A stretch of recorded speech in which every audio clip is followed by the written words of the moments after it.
Hello, my name is Jessica Graham, and I was an intern with Bill over the summer during 2021. And I'm just going to share a little bit of information about the COVID-19 vaccines. So, just to start off, I was with a program called Faith in the Vaccine. So, the Faith in the Vaccine is a program started from Interfaith Youth Corps.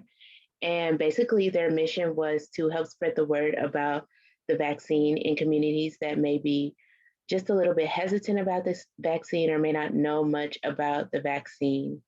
And so, Faith in the Vaccine had ambassadors that were located at different college campuses all across the country.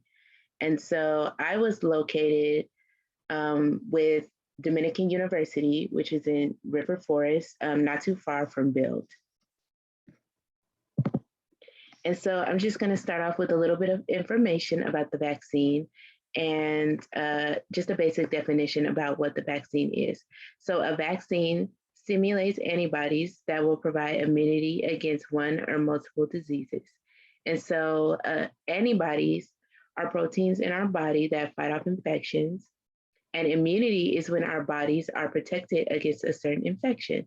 So I'm going to start by talking about what the actual COVID-19 vaccine is.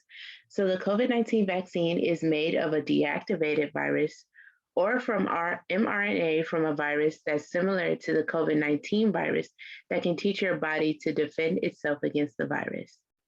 And also to preface everything, the actual virus is not in the vaccine, so it cannot give you COVID-19 or alter your DNA. So basically, how an mRNA vaccine works is that basically the vaccine has instructions. It gives your body instructions on how to fight the virus. And so this happens by the vaccine teaches your body how to produce a piece of the virus that is not harmful to you. And so when it produces that piece of the virus, your immune system is stimulated and it fights that piece of the virus. And so if your body ever comes in contact with the actual virus, your immune system will know how to handle it and know how to fight it off. And so I'm going to go into the different types of vaccines that there are. So there is the Pfizer vaccine, and the Pfizer vaccine requires 2 doses. It's an mRNA vaccine, and it was shown to be 95% effective at preventing COVID-19 infection during clinical trials. There's also the Moderna vaccine, which also requires 2 doses, and it's also an mRNA vaccine. And it was proven to be 94% effective at preventing COVID-19 infections. And then there is also the Johnson & Johnson vaccine. The Johnson & Johnson vaccine only requires 1 dose, and it is a viral vector vaccine, and it was proven to be 66% effective against COVID-19 infection. And this vaccine was shown to be better used for people who were immobile, just because they won't have to worry about trying to schedule another appointment for their second dose if it's difficult for them to, get transportation or difficult for them to just move around. If they can receive this vaccine just in 1 dose, maybe in their house or something, so they won't have to worry about moving around for their next dose. And so a lot of people may ask which vaccine they should get. All of the vaccines are effective in preventing transmission of the virus. So you can receive any of them of your choosing, but you should receive the one that is easiest for you to get and also most widely available to you. So the ones that are in your area or that are being given out most frequently, you should receive that vaccine. We should also talk about the side effects. So a lot of people talked about feeling pain in the arm where they received the vaccine, maybe some swelling and redness. And they also talk about chills that they may have, or headaches, or fever, or nausea. And all of these side effects are normal, and they usually occur within a couple days after receiving the vaccine.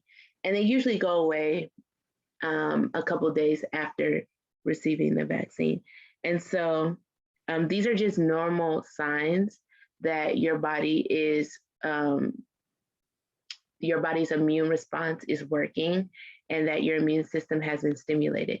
So to help with these side effects, um, you should take ibuprofen or Tylenol to help with maybe any fever or pain that you may be feeling, body aches in your that you may get, and also to help with the pain in your arm.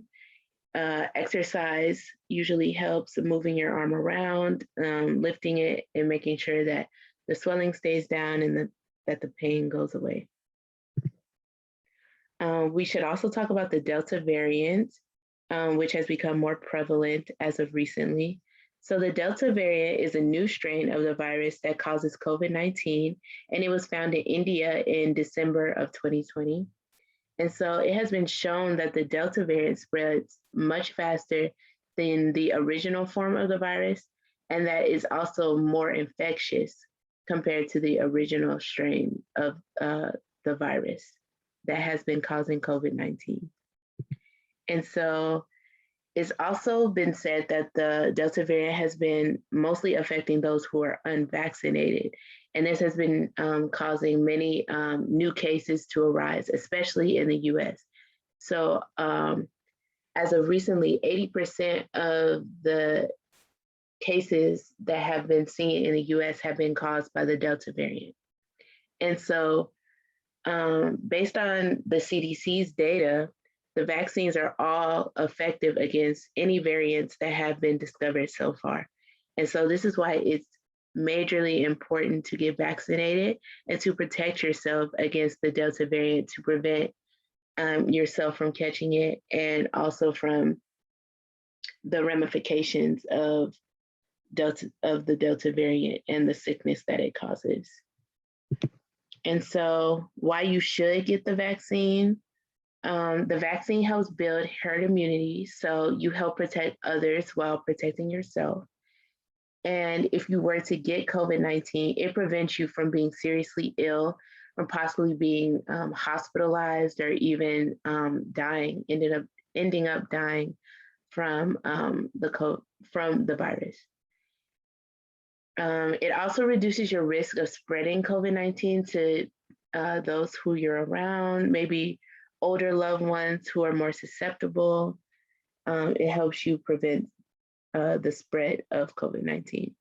And the vaccine also protects you against any variants that may come about, including the Delta variant, which has been shown that it could be more dangerous than the actual or the original form of the virus. And so I just want to leave you with a few tips on how to continue to stay healthy and protect yourself through this pandemic. So you should continue to wear your mask indoors, even if you are vaccinated. And especially if you are unvaccinated, please continue to wear your mask indoors. Also, wash your hands and use hand sanitizer in any situation that you see fit.